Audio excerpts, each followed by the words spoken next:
साथियों, मैं डॉक्टर तरुण कोठारी और आज 15 मार्च 2021 और आज दो विषय पर चर्चा करेंगे। पहला तो डायबिटीज़ के ऊपर जो डीआरटी के प्लान पिछले वीडियो में बताया था, तो तकोई पीने की मैंने आपको एक सलाह दी थी। तो काफ़ी लोगों ने मुझे फ़ोन किया कि तकोई की विधि बताओ कैसे बनानी है, उस पर चर्चा करेंगे।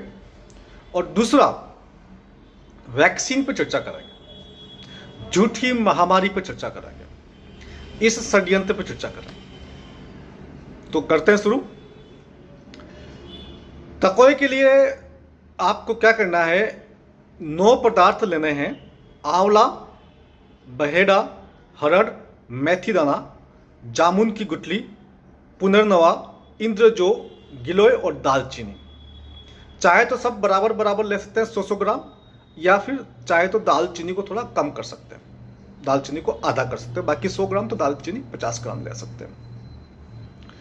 इन सबको आप खुद लेके आइए पंसारी की दुकान से, खुद खरीदिए और बेस्ट सामान लेके आइए, और पंसारी की दुकान पर सब मिलेगा आपको। इसको एक मिक्सर में पीस दीजिए, बहुत बारीक पाउडर नहीं करना है, थोड़ा सा दानेदार पीस दीजिए। और 1 कप में 4 कप पानी लीजिए, उसमें 2 ग्राम ये पाउडर डालिए तकोई। और जब 4 कप को उबालेंगे, धीरे धीरे जब 1 कप हो जाए तो उसको छान लीजिए और उसको पीजिए।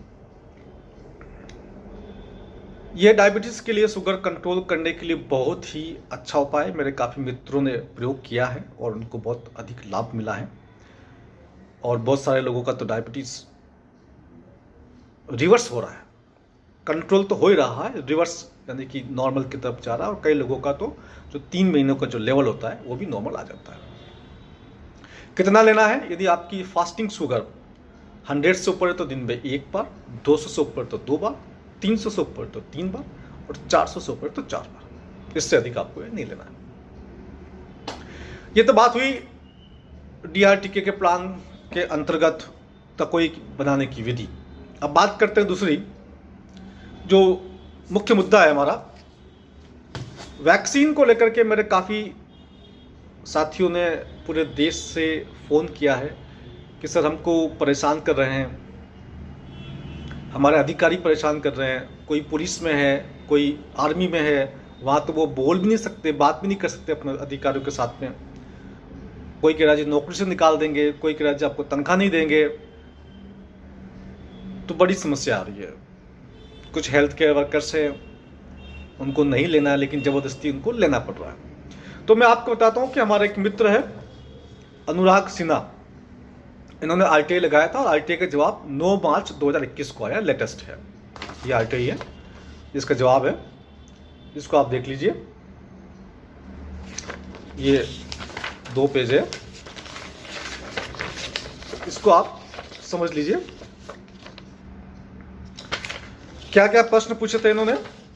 अनुराग जी ने प्रश्न पूछे थे, क्या वैक्सीन लेना स्वैच्छिक है या अनिवार्य? तो उत्तर है इसका, कोरोना वैक्सीन लेना स्वैच्छिक है। यह आरटीआई का जवाब है। क्या वैक्सीन नहीं लेने पर सारी सरकारी सुविधाएं बंद कर दी जाएगी? सरकारी योजना बंद, पेंशन बंद? क्या वैक्सीन नहीं लेने पर नौकरी नहीं मिलेगी?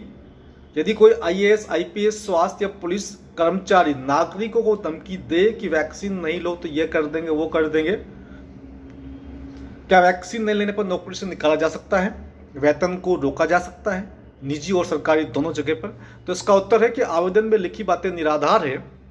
किसी भी सरकारी सुविधा, नागरिकता, नौकरी इत्यादि का वैक्सीन से कोई संबंध नहीं है। बात बड़ी स्पष्ट है। आपके पास ये आरटीआई का जवाब भी है। ये मैंने अपने फेसबुक पे डाल रखा है और मैंने अपने ट्विटर पे भी डाल रखा है, आप चाहे वहाँ से निकाल सकते हैं। ये इस पे साइन है स्वरूप सिंह, अवर सचिव और CPIO, भारत सरकार, दूरभाष नंबर 011-230-62959। और ये जो आया है मिसील संख्या Z60011/06/2020 CVSE, भारत सरकार, स्वास्थ्य और परिवार कल्याण मंत्रालय, CVSE अनुभाग। ठीक है, तो बड़ा ही स्पष्ट है कि आपको वैक्सीन नहीं लेना है। क्यों नहीं लेना है कि ये एक साधारण फ्लू है? खुद प्रधानमंत्री जी ने कहा है कि इसकी मृत्यु दर 83 है, 10 लाख में से 83, 0.0000083%, 0.0000083%। ऐसी बीमारी, इससे हल्की बीमारी, इससे मामूली बीमारी कोई और हो नहीं सकती। ये दुनिया की सबसे मामूली बीमारी, क्योंकि इसकी मृत्यु दर 10 लाख में से 83, जो कि किसी भी अन्य बीमारी के मुकाबले में बहुत बहुत बहुत कम है। तो ऐसी बीमारी के लिए वैक्सीन की आवश्यकता नहीं है, वैक्सीन बिल्कुल आपको नहीं लेना है। लेकिन आपको डराने का षड्यंत्र चल रहा है, वो चलता रहेगा, आपको डरना नहीं है। कभी मीडिया में बताएंगे, मैंने आपसे पहले ही कहा था, 1 साल से कह रहा हूं मैं आप लोगों से, या तो पूरे देश में लॉकडाउन करेंगे, या स्टेट करेंगे, या सिटी को लॉकडाउन करेंगे। 3 तरह से इनके पास लॉकडाउन का ऑप्शन है। इन लोगों ने तीसरा ऑप्शन लिया है। औरंगाबाद में लॉकडाउन हो चुका है, नागपुर में 15 से लेकर 21 तक लॉकडाउन है। पूरी दुनिया में विरोध हो रहा है इसका, आपको भी विरोध करना है। तो आप समझ सकते हैं, ये आपको लॉकडाउन करना, बार बार टेलीफोन कॉल करते ही जो कॉलर ट्यून आपको जो सुनाई देती है, वो क्यों? वो सिर्फ आपको डराने के लिए, ताकि आप डरें, कॉलर ट्यून से आप डरें। हाँ भाई, महामारी है, मास्क पहन के निकलो। जैसे बाकी लोग मास्क पहन के निकलेंगे तो बाकी लोग डरेंगे, और या मास्क लोगों ने पहन रखा है, क्या बात है, बीमारी है ना? तो फिर लॉकडाउन लगा देंगे, कहीं रेस्ट्रिक्शन लगा देंगे। यह सिर्फ और सिर्फ आपको डराने का गहरा षड्यंत्र है। डरना बिल्कुल नहीं है, जितना हो सके विरोध करो। बहुत सारे लोगों को पता नहीं है, वो कहते हैं जी भारत का वैक्सीन, भारत का वैक्सीन। मैं आपको बताना चाहूंगा कि सीरम इंस्टीट्यूट पे जो वैक्सीन बन रहा है, उसकी पेरेंट कंपनी एस्ट्राजेनेका है, जो भारत की नहीं है। जो भी वैक्सीन आप परचेस कर रहे हैं, जो सरकार परचेस कर रही है, जनता को दिया जा रहा है, वो उसकी पेरेंट कंपनी कोई और है। हम तो सिर्फ यहाँ की कंपनी से बना रही लो कॉस्ट के लिए। और 10 देशों ने, जो अभी बात हुई थी कि देखो दुनिया के इतने देशों ने हमारी वैक्सीन को इंपोर्ट किया है, हमें ऑर्डर दिया है, 10 देशों ने ऑर्डर कैंसिल कर दिया। 10 देश। क्यों? क्योंकि वैक्सीन के खतरनाक साइड इफेक्ट आ रहे हैं। ये देखिए, वैक्सीन के 2 डोज लगने के बाद हेल्थ वर्कर पॉजिटिव, वैक्सीन लगने के बाद पॉजिटिव है। देखिए, वैक्सीन लगने के बाद एक मेडिकल के छात्र की मृत्यु भी हुई है, और सारे जितने भी संपर्क में थे सब पॉजिटिव आए। वैक्सीन लगने के बाद, वैक्सीन लगने के बाद एक एनेस्थेटिस्ट की मृत्यु हुई है। ये सूचना आपने सुनी होगी, और आप सर्च कीजिएगा, आपको मिल जाएगी। तो आप समझ सकते हैं कि वैक्सीन लगने के बाद लोगों की मृत्यु हो रही है। जितना ये बीमारी नहीं मार रही है, उससे अधिक तो वैक्सीन से डेथ हो सकती है। लेकिन सरकार बड़ी चालाकी से काम कर रही है। जो 83 जो मृत्यु दर बताई थी, 10 लाख में 83, वो डेथ थी जिसको किसी भी कारण से हुआ, कोरोना पॉजिटिव आया तो कोरोना में डाल दिया गया, उसके बावजूद वो 10 लाख में 83 थी। और वैक्सीन लगने के बाद किसी की मृत्यु हो रही है तो उसको फिर वैक्सीन की डेथ में काउंट नहीं कर रहे, दूसरी बीमारी में काउंट कर रहे। पहले उल्टा हो रहा था, किसी और से मर रहा था तो कोरोना में काउंट कर रहे थे। अब इस वैक्सीन से मर रहा है तो किसी और जगह काउंट कर रहे कि जी भाई डायबिटीज से मर गया, हाइपरटेंशन से मर गया, उससे मर गया। ये बहुत बड़ा गहरा षड्यंत्र है, इसको आपको समझना है। और ये देखिए, ये एक और लेटर है, ये मैं आपको दिखाना चाहूंगा।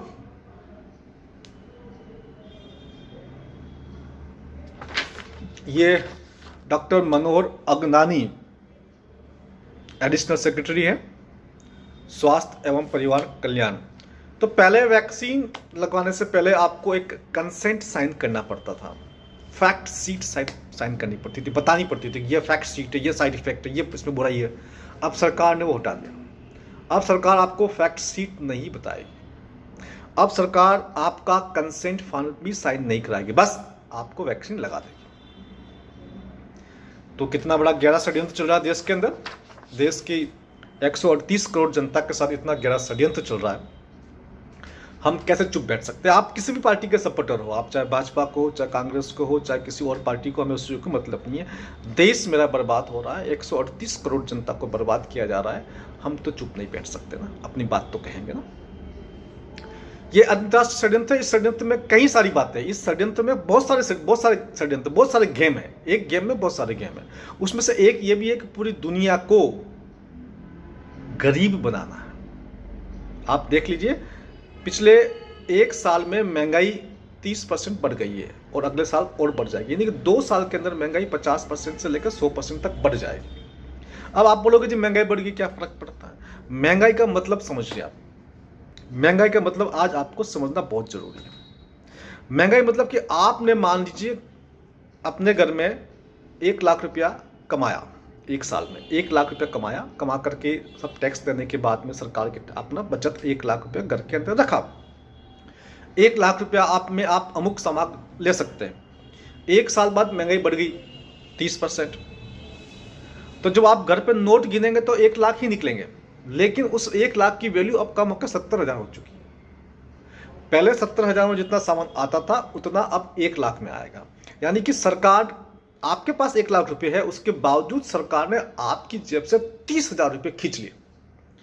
तो जब महंगाई पूरे देश में 30% बढ़ी है, तो पूरे देश की जनसंख्या का 30% पैसा, जो बचत का पैसा था, वो सारा का सारा सरकार ने खींच लिया है। और सरकार ने क्या खींचा है? वो सरकार के माध्यम से बाहर चला गया है।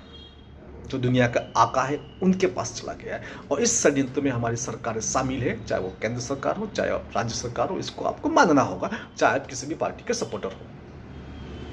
फिर समझाता हूं, फिर समझिए।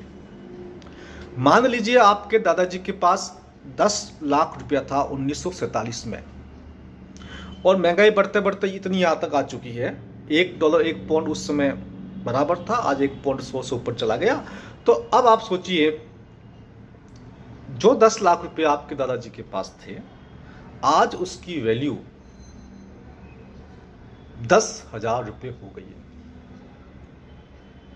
10,000 रुपये। अगर आपके दादाजी 10 लाख रुपए रख के गए, उस जमाने में कमाया, और आज वो जो माल खरीदने के निकलेंगे तो उनको 10,000 रुपये का माल ही मिलेगा। मतलब वो उस जमाने के 10,000 का, यानी कि आपका 99% पैसा आज़ादी के टाइम से अब तक खींच लिया गया सरकार ने। इसको कहते हैं महंगाई। वो आम जनता को समझ नहीं आती, यार महंगाई बढ़ गई, सोचता है महंगाई बढ़ गई तो मेरा तनख्वाह बढ़ गई, बात बराबर। ऐसा नहीं, महंगाई आपके बचत पे डाका है। तो पिछले 1 साल में 30% महंगाई बढ़ी है, वो पूरी आपकी बचत चली गई है, और अगले 1 साल में और ये मामला चलेगा। तो कई तरह के षड्यंत्र, कई तरह के गेम है। आपको वैक्सीन के नाम पर डिजिटल सर्टिफिकेशन देना है। डिजिटल, वो आपका एक प्रकार का गले में पट्टा है, जैसे कि कुत्ते के गले में पट्टा होता है, तो आपके गले में एक डिजिटल पट्टा है। ठीक है, वो भी एक षड्यंत्र का पार्ट है। तो इसमें कई सारे गेम है, आपको समझना है। देश हमारा बर्बाद हो गया है, और थोड़ा बहुत बचा है वो भी बर्बाद हो जाएगा। ये सरकारें, चाहे वो भाजपा की हो चाहे कांग्रेस की, किसी काम के नहीं है। इनको हटाना ही होगा। देश को बचाना है तो इन सरकारों को हटाकर घर में बैठाना ही होगा। इसके अलावा हमारे पास और कोई चारा नहीं है। देखिए सरकारें क्या करने वाली है, ये देखिए, ये खबर पढ़िए आप। क्या खबर है? खबर यह कि रेलवे में कर्मचारियों की संख्या 50% घटाने की तैयारी में है सरकार। 50% रेलवे एम्प्लॉइज खत्म होने वाला है। 50% रेलवे के कर्मचारी में कमी आ जाएगी। क्यों? सरकार के पास पैसा नहीं है। पैसा क्यों नहीं है? सरकार ने नोटबंदी की, पैसा कमाया। सरकार ने जीएसटी लगाई, पैसा कमाया। सरकार ने बहुत सारी चीजें प्राइवेट सेक्टर में दी, वहां से पैसा कमाया। सरकार 5G लेकर आई, वहां से पैसा कमाया, है ना। जब सरकार ने इतना पैसा कमाया, इतना पैसा कमाया, तो पैसा गया कहां? ऐसा कोई डेवलपमेंट तो दिख नहीं रहा है। उसके बावजूद सरकार के पास पैसा नहीं हो, सरकार को हर संपत्ति बेचनी पड़ रही है। समझिए, इस गेम को समझिए, समझिए। चाहे किसी भी पार्टी के हो, आपको विरोध करना होगा। एक तरफ तो अंधभक्ति है, एक तरफ भारत की शक्ति है। आपको भारत की शक्ति के साथ जाना है, अंधभक्ति के साथ नहीं जाना है। ये बात बुरी लग रही हो, लेकिन सत्य है। सत्य थोड़ा कड़वा होता है, परंतु है सत्य यही। रेलवे और टेलीकॉम से 1.3 लाख करोड़ रुपए जुटाएगी सरकार। रेलवे और टेलीकॉम दोनों बिकने वाले हैं। 1.3 लाख करोड़ यहां से आएंगे। पता नहीं कहां कहां से सरकार बेच बेच के पैसे ला रही है, फिर भी सरकार का पेट नहीं भर रहा है। ये पैसे जा कहां रहे हैं? अब बताते पैसे कहां जा रहे हैं। अदानी ने जोड़ी सबसे अधिक दौलत, मस्क बेजोस भी पीछे। ये आपकी न्यूज काम की हो सकती है।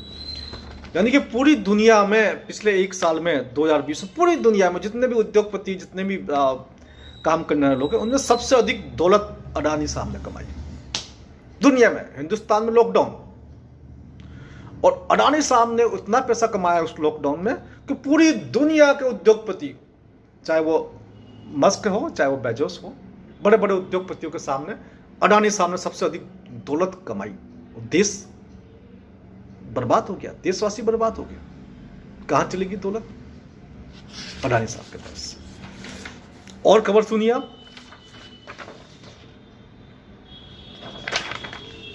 क्या खबर है? भारत जीडीपी के 90% की कर्ज की स्थिति में पहुंच गया। आप बात को समझ लीजिएगा कि भारत जो है इतना कर्ज हो चुका है हमारे देश के ऊपर कि जीडीपी का 90% कर्ज है। जीडीपी का 90% कर्ज का मतलब देश हो गया बर्बाद। जीडीपी का 90% कर्ज। साथियों देखिए, देश जिन हाथों में है वो ठीक नहीं है, देश सुरक्षित हाथों में नहीं है। जिन लोगों को देश हमने सौंपा, हमने ये सोच के सौंपा कि वो कुछ तरक्की करेंगे, बल्कि उन लोगों ने तो और विनाश कर दिया। सबका विनाश, सबका सत्यानाश, ये इस देश का हो चुका है। अब हमको जागना होगा, उठना होगा, लड़ना होगा और इन सबको हटाना होगा किसी भी कीमत पर। साम दाम दंड भेद, किसी भी कीमत पर, तंत्र मंत्र विज्ञान कुछ भी लगाओ, इनको सत्ता से हटाओ यदि देश को बचाना है तो। धन्यवाद साथियों।